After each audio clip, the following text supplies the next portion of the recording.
Friends, మీకు ఈ video నచ్చితే లైక్ చేయండి, సబ్స్క్రైబ్ చేయండి.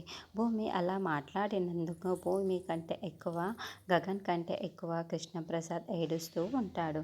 ఇక కృష్ణప్రసాద్ ఏడుస్తూ ఉంటే కృష్ణప్రసాద్ ఎదురుగా నిల్చొని భూమి కూడా గుండెలు పగిలేలా ఏడుస్తూ ఉంటుంది. నేను వాడితో వెళ్ళిపోమని చెప్పాను కదా అని కృష్ణప్రసాద్ చాలా చాలా ఏడుస్తూ భూమిని ప్రశ్నిస్తూ ఉంటాడు.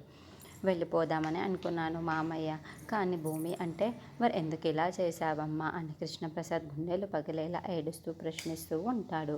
నా కూతుర్ని ఎలా తీసుకువెళ్తాను అని ఆయన అడుగుతూ ఉంటే, ఆయనతో వెళ్ళిపోవడానికి నాకు మనసు రాలేదు మామయ్య అని భూమి గగన్ని అలా మాట్లాడినందుకు చాలా చాలా బాధపడుతూ ఏడుస్తూ చెబుతూ ఉంటుంది.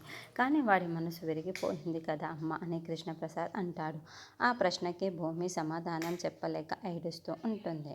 ఇక ఆ గగన్ మాత్రం ఫ్రెష్గా రెడీ అయిపోయి, ప్రేమించిన అమ్మాయి కాదంటే బ్రతకలేని బలహీనుణ్ణి కాదమ్మా మీ అన్నయ్య అని పూర్ణికి, శారదకి గగన్ సమాధానం చెబుతూ ఉంటాడు. అయినా ఇందులో భూమి తప్పే ఉంది. తనంటే నాకు ఇష్టమని నేను ఏ హక్కుతో అయితే చెప్పానో, నేనంటే ఇష్టం లేదని తన హక్కు కూడా భూమికి ఉంది కదా అమ్మ. నేనంటే ఇష్టం లేదని చెప్పటంతో తనకి క్యారెక్టర్ అలాగే ఉంటుంది, మారిపోదు భూమి.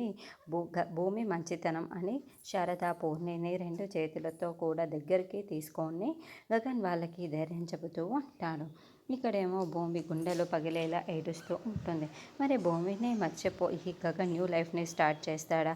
భూమికి బుద్ధి వచ్చేలా గగన్ ఏం చేయనున్నాడన్నది నెక్స్ట్ ఎపిసోడ్.